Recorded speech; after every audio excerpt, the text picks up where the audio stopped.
Good evening everyone. आज हम Haryana CET के सुपर 30 बैच स्टार्ट करने जा रहे हैं, जिसका आज हमारा डे 1 है। इसमें हम डिफरेंट टाइप ऑफ एमसीक्यूज़ करेंगे जो कि एचएसएससी में आज तक एचएसएससी के द्वारा पहले पूछे गए हैं, वे आगे पूछे जाने की पूर्ण संभावना है। तो ठीक है, आज हम अपना पहला क्वेश्चन स्टार्ट करते हैं।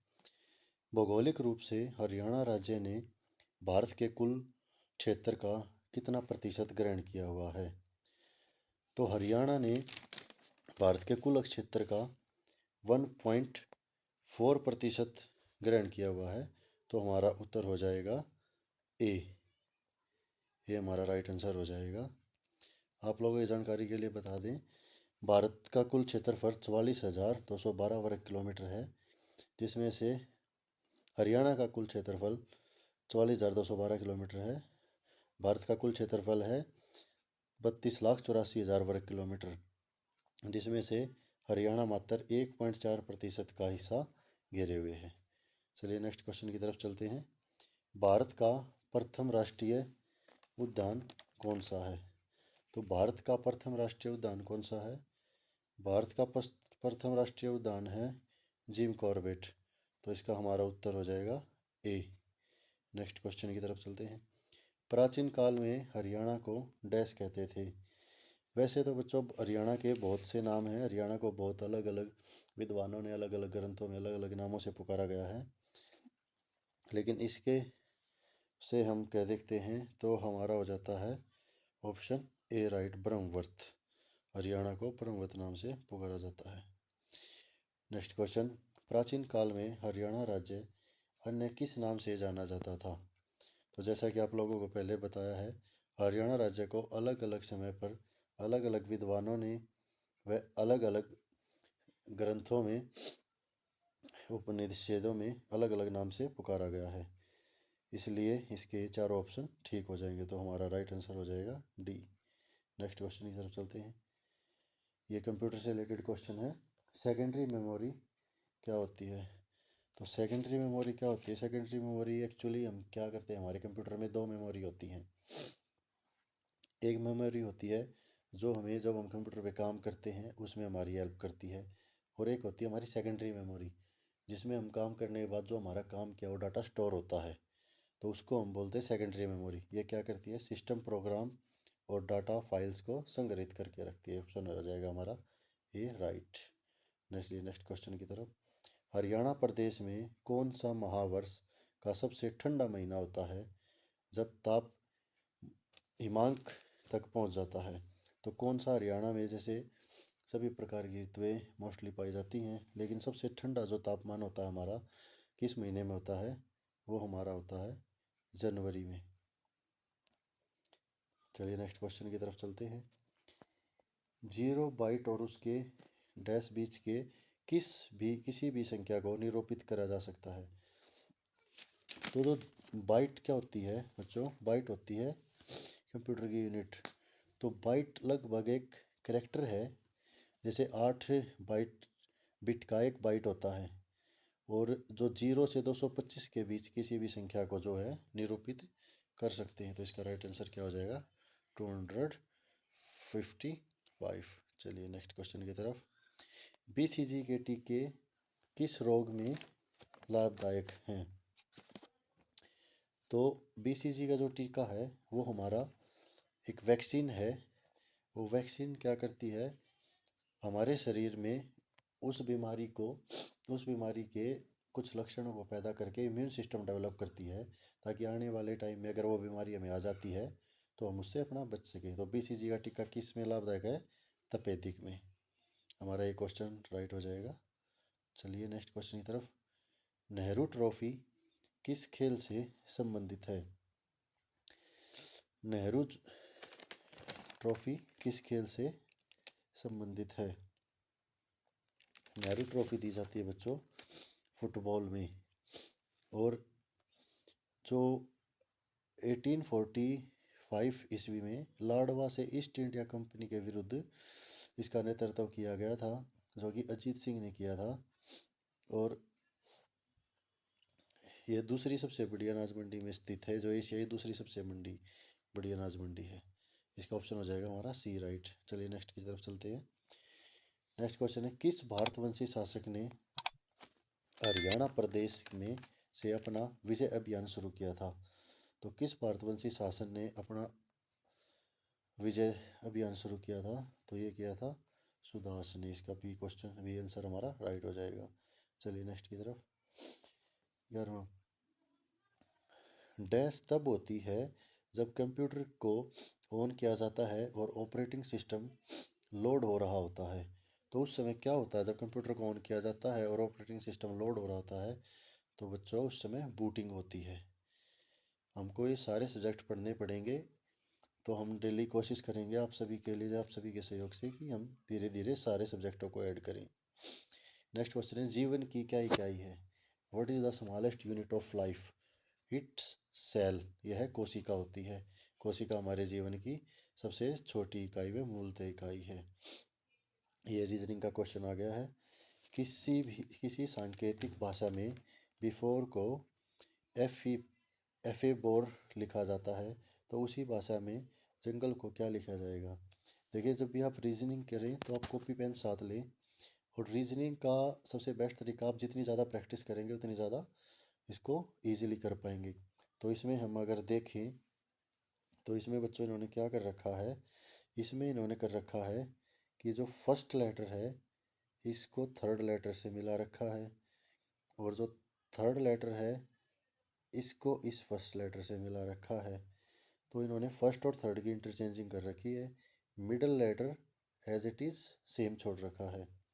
तो इसमें अगर हम मिडल लेटर को सेम रखते हैं और इसको अगर हम बदलते हैं तो हमारा हो जाएगा सी आंसर, बिल्कुल राइट। नेक्स्ट क्वेश्चन की तरफ चलते हैं। महाभारत का प्रसिद्ध युद्ध प्रदेश में किस स्थान पर लड़ा गया था? ये तो आप सभी को याद होगा कि महाभारत की लड़ाई किस जगह पर लड़ी गई थी। ये तो सबसे हमारा इजी और आसान क्वेश्चन है। तो महाभारत की लड़ाई बच्चों लड़ी गई थी कुरुक्षेत्र में, और कुरुक्षेत्र का जो महाभारत का युद्ध हुआ था वो एरिया 48 कोस में फैला हुआ है। तो कुरुक्षेत्र वहाँ पे आज तक भी क्या मान्यता है, अगर वहाँ पे कोई मृत्यु हो जाती है तो उसके फूल गंगा में नहीं बहाए जाते। उसका माना जाता है कि उसकी मुक्ति ऑलरेडी हो गई है, कि वो कुरुक्षेत्र के 48 कोस में है। और आप लोगों को ये जानकारी के लिए बता दूं, कुरुक्षेत्र का युद्ध कितने दिन चला था? 18 दिन चला था। चलिए बच्चों नेक्स्ट क्वेश्चन की तरफ चलते हैं। शाहजहां का प्रसिद्ध तख्ते ताउस 1739 में कौन ले गया था? तो शाहजहां का प्रसिद्ध तख्ते ताउस 1739 ईस्वी में कौन ले गया था बच्चों? तो इसका राइट आंसर हो जाएगा फारसी आक्रमणकारी नादिर शाह। इसका आंसर हो जाएगा हमारा बी, नादिर शाह जो है शाहजहां का प्रसिद्ध तख्ते ताउस ले गया था। यह एक सिंहासन था जिसमें हीरे मोती जवाहरात काफ़ी जड़े हुए थे। नेक्स्ट क्वेश्चन है, मुगल काल में इस प्रदेश में जनपदों ने लिया था? तो मुगल काल में जनपदों का स्थान किसने लिया था? मुगल काल में जनपदों का स्थान लिया था बच्चों खापों ने। इसका राइट आंसर हो जाएगा सी। नेक्स्ट क्वेश्चन की तरफ चलते हैं। बौद्ध काल के किन महाजनपदों में आधुनिकीकरण हरियाणा के भाग शामिल थे? तो बौद्ध काल में जो महान जनपद थे उनमें हरियाणा के कौन से भाग शामिल थे? तो उसमें हरियाणा के कुरु और पंचाल शामिल थे। और कुरु जो है बच्चों वो योद्धा काल से चलते आ रहे हैं, जिनके काल में कुरु काल में हरियाणा को बहुधान्यक भी कहा गया है। ये याद रखना आप लोग, ये क्वेश्चन बार बार रिपीट होता है। नेक्स्ट क्वेश्चन है, संख्या श्रृंखला में लुप्त पद ज्ञात कीजिए। तो आपसे फिर बोला था कि रीजनिंग के क्वेश्चन करते वक्त आप लोग कॉपी पेन लेकर बैठें। ये प्रैक्टिस जितनी ज़्यादा आप लोग करोगे उतना ज़्यादा इजी होगा। फिर भी चलो आपको बताते हैं कि जैसे इसमें आपका क्या है रीजनिंग में, जैसे 87 84, ये -3 इस तरफ आ गया, ये -3 इस तरफ आ गया, और ये है 90 82, ये -2 आ गया। इसके बाद है हमारा 81 से हम जाएंगे थर्ड पर, यह आ जाएगा हमारा -3। तो 81 से यहाँ पे -3 क्या होगा 80 81 से 80, 79 और 78। तो 78 किस में है बच्चों? सी ऑप्शन में। तो हमारा सी ऑप्शन क्या हो जाएगा? राइट हो जाएगा। चलिए नेक्स्ट की तरफ। नेक्स्ट क्वेश्चन है 1 सी का वर्गीकरण डैश पर आधारित होता है। IC है ये। IC जो है कंप्यूटर की फॉर्म है। तो इसका वर्गीकरण किस पर आधारित होता है? इसका वर्गीकरण होता है हमारे बच्चों ट्रांजिस्टर की संख्या पर आधारित होता है। तो ट्रांजिस्टर की संख्या होती है, यह उस पर आधारित होता है। नेक्स्ट क्वेश्चन है राजपूत साम्राज्य का प्रवर्तक कौन था? प्रवर्तक कौन था? तो राजपूत साम्राज्य का प्रवर्तक कौन था? इसका हमारा आंसर हो जाएगा दंती दुर्ग। दंती दुर्ग जो था वो राजपूत साम्राज्य का प्रवर्तक था। और ये दंती दुर्ग जो था इसकी राजधानी जो थी वो मानखेट थी। मानखेट आधुनिक सोलापुर के निकट है। ठीक है बच्चों, नेक्स्ट क्वेश्चन पे चलते हैं। प्रदेश का कौन सा स्थान अग्रगण की राजधानी था? कौन सा स्थान था बच्चों? ये नाम से ही पता चल रहा है अग्रगण, ये अग्रोहा था। और अग्रोहा को क्या है, महाराज अग्रसेन के लिए भी और वैश्य समाज जो वैश्य बनियों समाज है उनके लिए भी बहुत पूजनीय है और उनका उद्गम स्थल ही माना जाता है कि जितने भी वैश्य समाज के लोग हैं ये अग्रोहा से चले हैं। हमारा नेक्स्ट क्वेश्चन है स्पिन ड्रायर्स में गीले कपड़े, जो स्पिन ड्रायर होता है हमारा उसमें गीले कपड़े निम्नलिखित में से किस क्रिया द्वारा सुखाए जाते हैं? तो स्पिन ड्रायर में जो है बच्चों वो हमारे जो कौन सी क्रिया होती है जिसके द्वारा कपड़े सुलते हैं, वो अपकेंद्रीकरण बल होता है। अपकेंद्री बल होता है। अपकेंद्री बल जो है वो गीले कपड़ों के बर्तन डाला जाता है और जो मशीन घूमती है वो जल को नीचे की तरफ निचोड़कर उसकी दीवारों से बाहर भगा देता है। नेक्स्ट क्वेश्चन है निम्नलिखित में से में क्या है 199, 0.9, 200, 125, 55 ये किससे संबंधित है बच्चों? यह संबंधित है IP एड्रेस से। ये किससे संबंधित है? यह IP एड्रेस से संबंधित है। IP एड्रेस क्या होता है? ये IP एड्रेस होता है कंप्यूटर का जो नेटवर्क होता है ना, जिससे कोई भी डिवाइस हम जोड़ते हैं या चलाते हैं तो उसको चलाने के लिए उस जो प्रोटोकॉल होता है जिसके मापदंड होते हैं उसके तहत बनाए जाते हैं, वो IP एड्रेस के तहत बनाए जाते हैं। तो ये उसका IP एड्रेस होता है। नेक्स्ट क्वेश्चन है बच्चों हमारा भारत के पहले फील्ड मार्शल कौन थे? ये आप सभी को पता होना चाहिए कि भारत के पहले फील्ड मार्शल कौन थे। अभी फिल्म भी बनी थी उन पे। ये भारत के पहले फील्ड मार्शल थे जे मानेकशॉ। इनका पूरा नाम था SHFJ मानेकशॉ। ये भारत के पहले फील्ड मार्शल थे।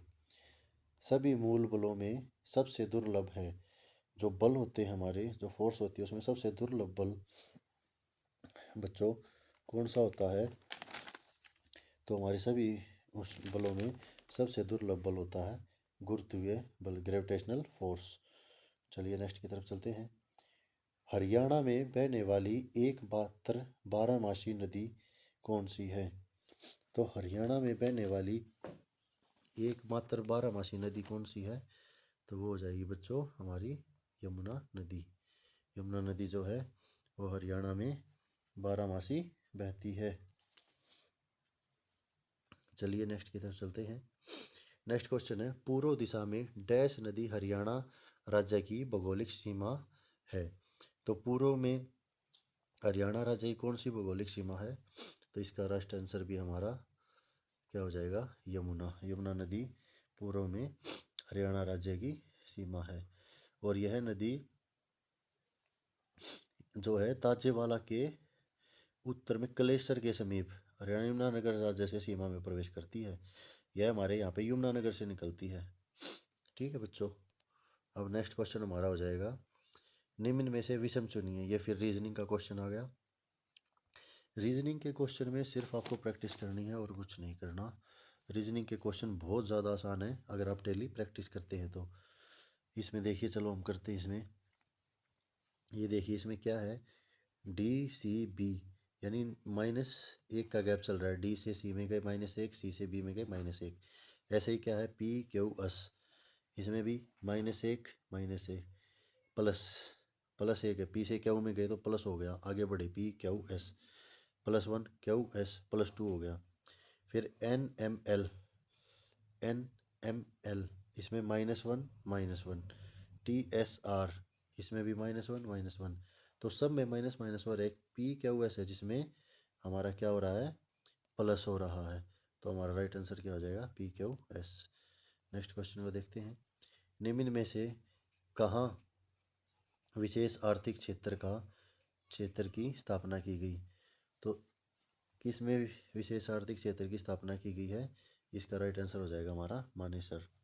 मानेसर में जो है विशेष आर्थिक क्षेत्र की स्थापना की गई है। चलिए नेक्स्ट और हमारा आज का लास्ट क्वेश्चन देखते हैं। कठोर आवरण युक्त कैलेडोइक अंडे किस वर्ग के जंतुओं द्वारा दिए जाते हैं? तो कैलेडोइक अंडे जो है वो कौन कौन देता है? वो हमारा पक्षी भी देते हैं और सांप भी देते हैं। तो इसका राइट आंसर हो जाएगा हमारा डी, दोनों वर्गों द्वारा दिए जाते हैं।